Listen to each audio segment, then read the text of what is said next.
Hello, warriors.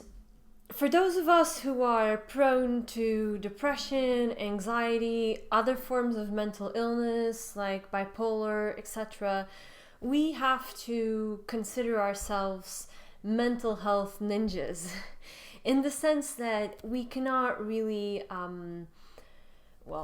was gonna say act like normal people, but that sounds really bad. But it's kind of true. We cannot allow ourselves to just slip into bad habits like drinking a lot or doing illegal drugs or just being in toxic environments, etc., because we are prone to these kind of things, and therefore we must consider ourselves mental health ninjas in the sense that we have to keep a straight discipline, we have to keep a straight plan, we have to keep active in order to be the best we can, to be the best, more healthy as we can.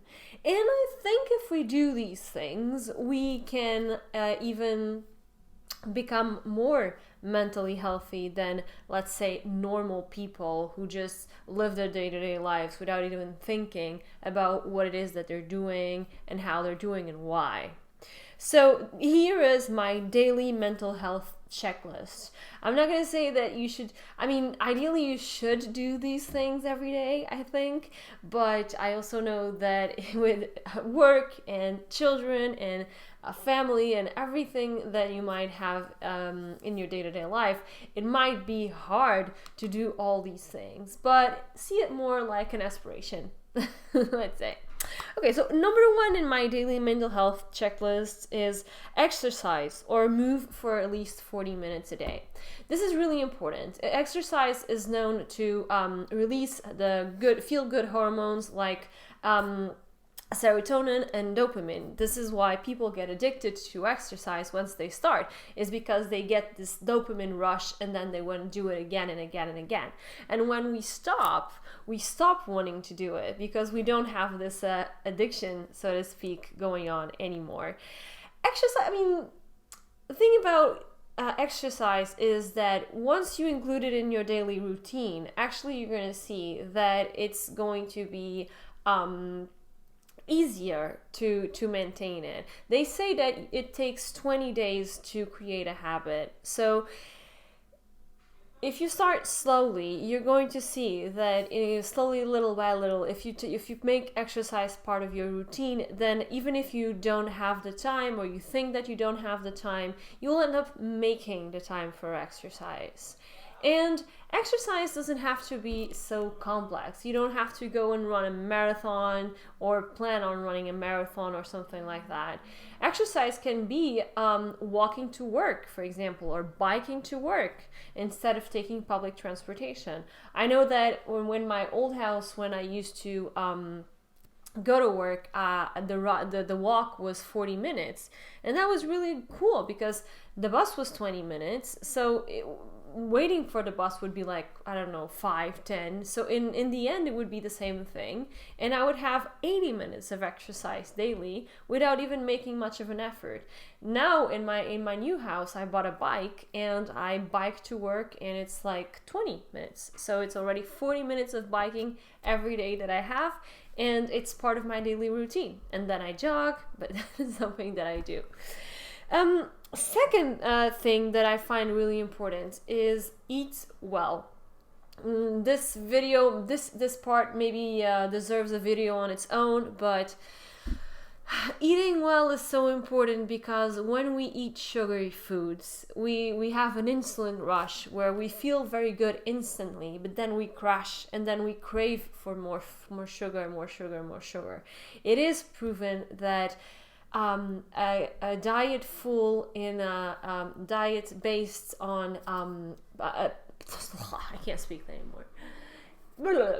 It is proven that a plant-based diet with a lot of leafy greens, a lot of full grains, a lot of fruits and vegetables is really, really good for your health. If you want to see more about this, you can go to www.nutritionfacts.org, where Dr. Michael Greger talks about all of these kinds of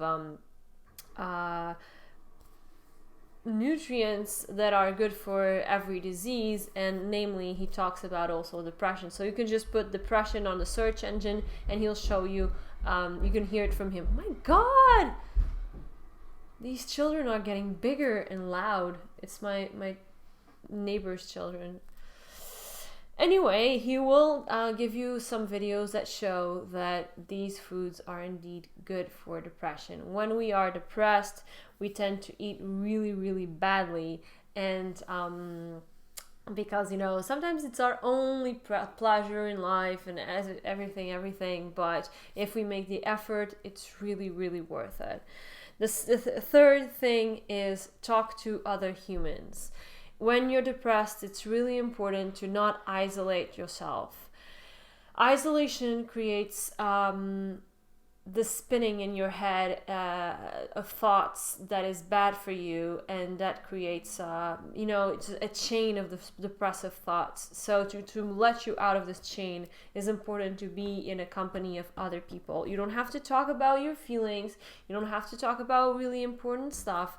Just being around other people can really increase your mood. We are meant to be with other people. We are tribal mammals. We are not lonely wolves. So do not isolate yourself, even though sometimes that's what it feels like or it's more convenient. Don't do it. The other thing is step outside for at least 30 minutes per day, even if it's wintertime. It is proven that daylight is... daylight makes you awake. That's one thing, and it's good for your body to feel awake and to realize that it has to, like, it accelerates your movement, your metabolism, your circadian rhythm, and you know your body realizes it has to be like a bit alive. Let's put it that way.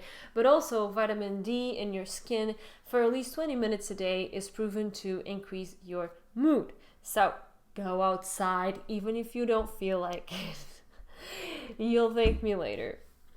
Try journaling about your feelings. This is like if you have time. For me, it really works. I'm very emotional. I have hyper emotionality, so I know that when I don't feel good, if I put just all my emotions on paper, then I look at them and they don't feel as bad as I thought they would.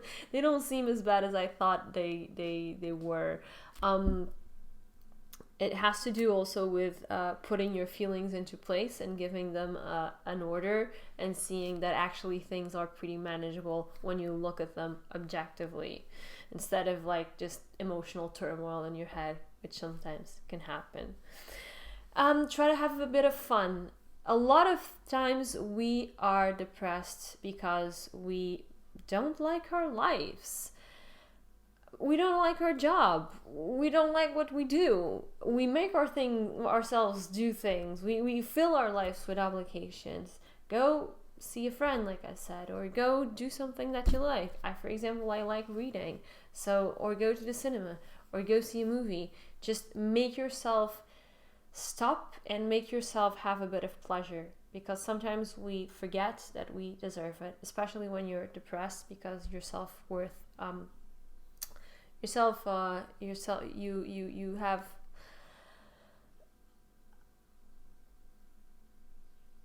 your self-confidence your self-confidence tends to decrease.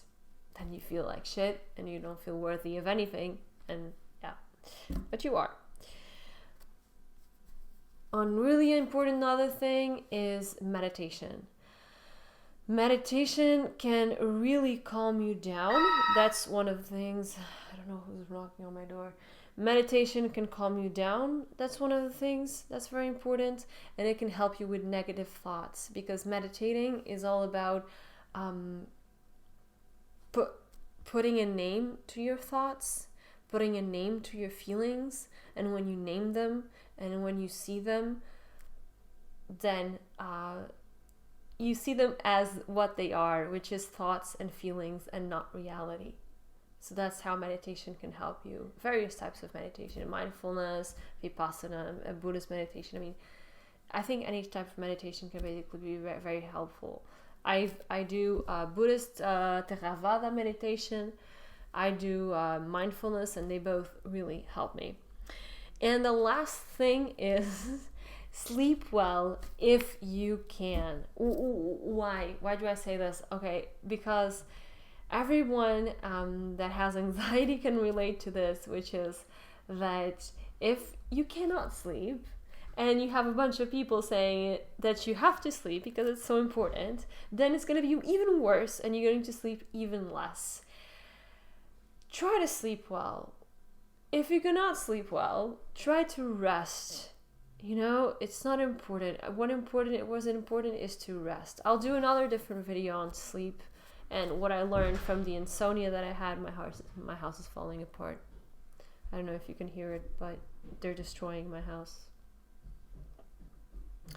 Anyway, so try to rest if you cannot do it. Okay, I think I'll do some separate videos on some subjects on this list, but I think already these ones are very important.